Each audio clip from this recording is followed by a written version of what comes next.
The Army of Ghosts. June 5, 1944. The night before D-Day. A cold wet fog rolled across the coast of southeast England.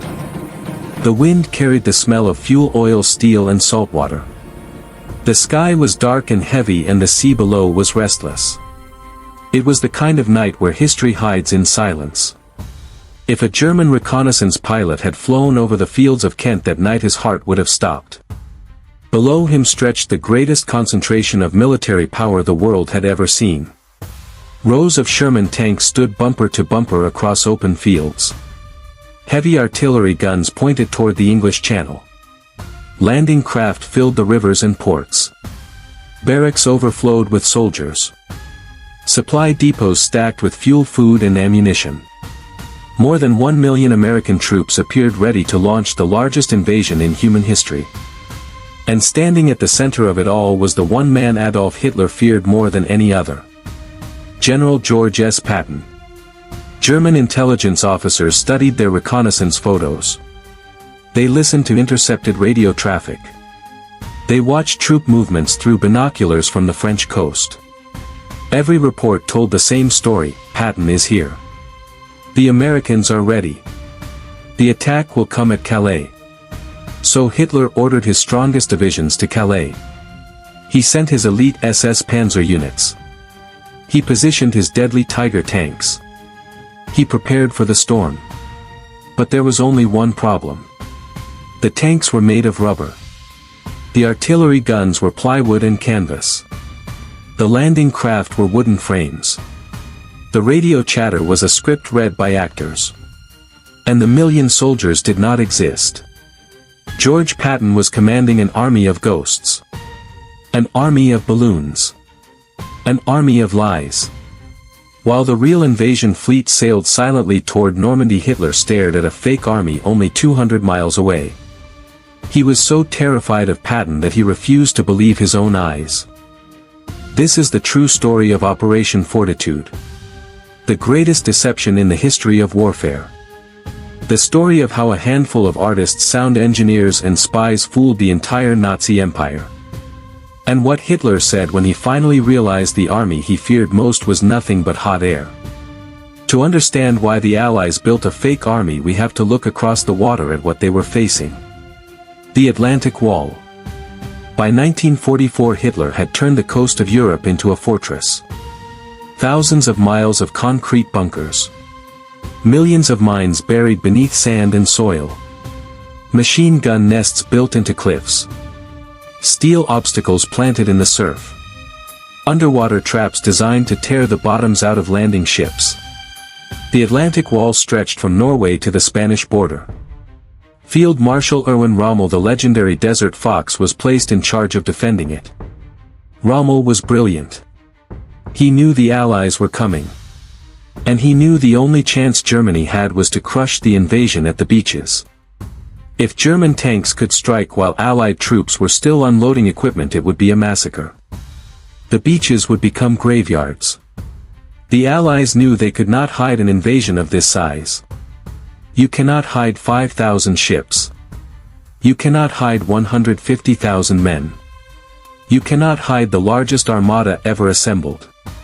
So instead of hiding the truth, they decided to tell a lie. A lie so massive, so loud, so convincing, that the Germans would not be able to see anything else. The plan was simple. Convince Hitler the invasion was coming at Calais. Calais was the logical choice. It was the narrowest point of the English Channel.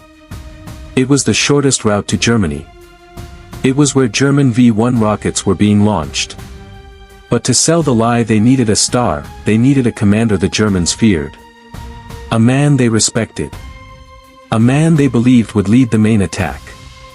They needed George Patton. The general in the doghouse. In early 1944, George Patton was a man in disgrace. During the Sicily campaign, he had slapped 2 shell-shocked soldiers.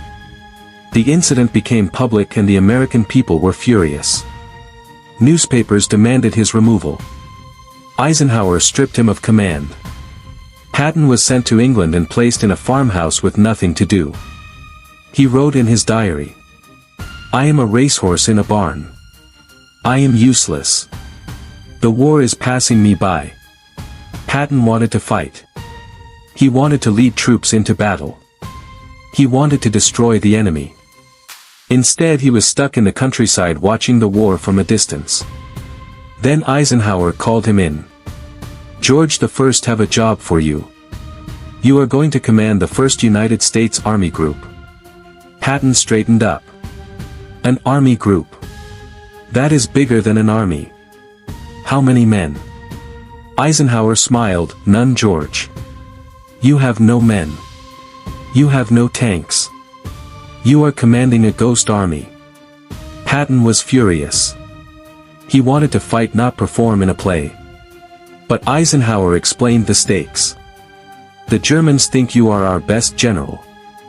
They think I would never launch an invasion without you. So we are going to use their fear against them. You will sit in Dover. You will make speeches. You will inspect troops. You will make Hitler believe you are coming for him at Calais." Patton hated the idea. But he accepted, and if he had to be an actor he would give the performance of his life. Building the illusion. The Allies assembled a strange army. Artists from New York. Set designers from Hollywood. Sound engineers from London radio stations. Their mission was not to kill. It was to deceive. They built hundreds of Sherman tanks out of inflatable rubber. Each one could be inflated in 20 minutes. On the ground they looked ridiculous. They sagged in the wind. They bent when soldiers leaned on them. But from 30,000 feet in the air they looked real. They cast the right shadows. They had the right proportions. They fooled German cameras. But tanks leave tracks. So every night American engineers drove bulldozers across the fields creating fake tank tracks that led directly to the rubber vehicles.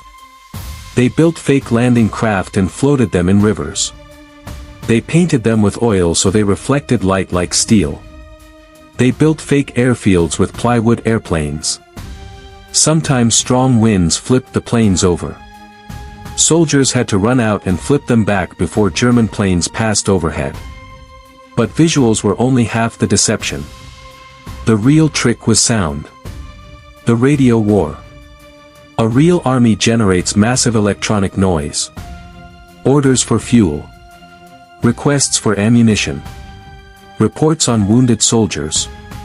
Supply manifests. Weather updates. So the Allies created the Ghost Wireless. Radio operators sat in trucks across Kent transmitting fake messages around the clock. They created fake divisions.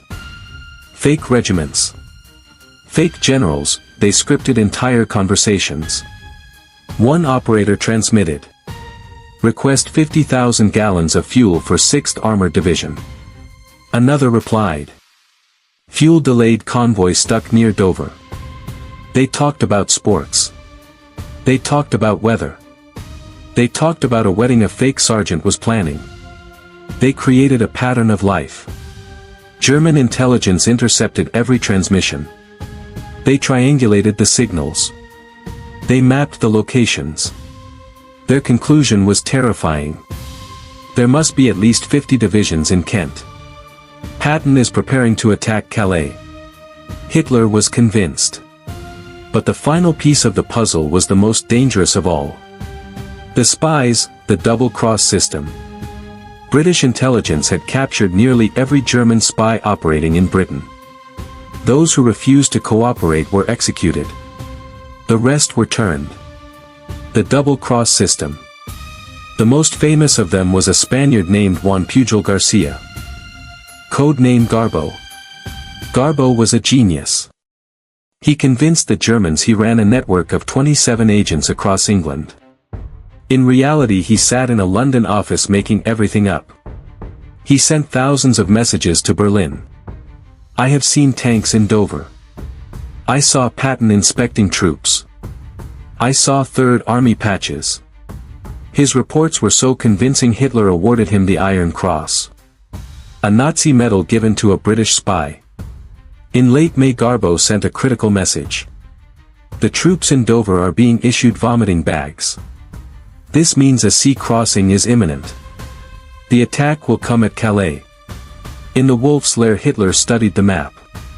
Reconnaissance photos showed tanks. Radio intercepts showed massive activity. Garbo confirmed everything. It could only mean one thing. Patton. Hitler called him the American cowboy. He respected him. He feared him. Patton will lead the main attack. Eisenhower is a politician. Montgomery is cautious. But Patton is a bull. Field Marshal Rommel was not convinced. He inspected the beaches of Normandy. He saw open sand. He saw good landing ground that he wanted to move the panzer divisions closer. But Hitler refused. Normandy is a diversion. The real blow will come from Patton. Keep the tanks at Calais. So the 15th Army, Germany's strongest force, waited at Calais, scanning the sea for an army that did not exist. DDay. June 6, 1944. At dawn, thousands of Allied ships appeared off the coast of Normandy. The real invasion had begun. American, British and Canadian troops stormed the beaches. Omaha, Utah, Gold, Juneau, Sword. It was a bloodbath. Men drowned under heavy packs. Machine guns cut down entire squads. The sea turned red. If the Germans had released their reserve divisions, the invasion could have been destroyed. In Berlin, Hitler slept late. When he was told about the landings, he laughed. This is the diversion. Patton has not moved. The real attack is still coming. Then Patton vanished from England. The radios went silent. The balloons were packed away. And reports started arriving from France. A new American army was tearing through German lines. Moving faster than any force in history. Encircling entire divisions. Its commander was George Patton. Not in Calais. In Normandy. The truth hit Hitler like a blow. There was no second invasion. There was no army in Kent. It had all been a lie. Field Marshal von Rundstedt later said. The suspense was worse than the battle. We waited for a blow that never came. And while we waited, we lost the war. The man who hated being a ghost. Ironically, the man who made the deception possible hated every minute of it. Patton despised being a decoy. He wrote to his wife. I feel like I am on the bench during the Super Bowl. I fear the war will be over before I get there. He did not realize his fake army had saved thousands of lives. Every German soldier waiting at Calais was one not firing at Omaha Beach. When Patton finally arrived in France, he unleashed his fury. The Third Army became a lightning force. Moving faster than any army in history. Crushing German resistance. Perhaps he felt he had to make up for lost time, the greatest magic trick in war. Operation Fortitude was the greatest magic trick in military history. It proved wars are not won by firepower alone. They are won with intelligence. With psychology. With fear. Hitler respected brute force. He did not understand deception. His own arrogance blinded him. And Patton, the man who wanted to kill Germans with his bare hands, defeated them with balloons and radio waves. It was the only battle he ever won without firing a single shot. Final thoughts. The Ghost Army is one of the greatest stories of World War II. Do you think D-Day would have failed if Hitler had sent the 15th Army to Normandy? Or would the Allies have won anyway? Let me know your thoughts in the comments. And if you enjoy stories about how wars are really won with brains as well as bullets, make sure you subscribe to the channel and turn on notifications. More untold stories of World War II are coming. And if you want to see what happened when Patton finally met the Russians, click the next video on your screen. Thanks for watching.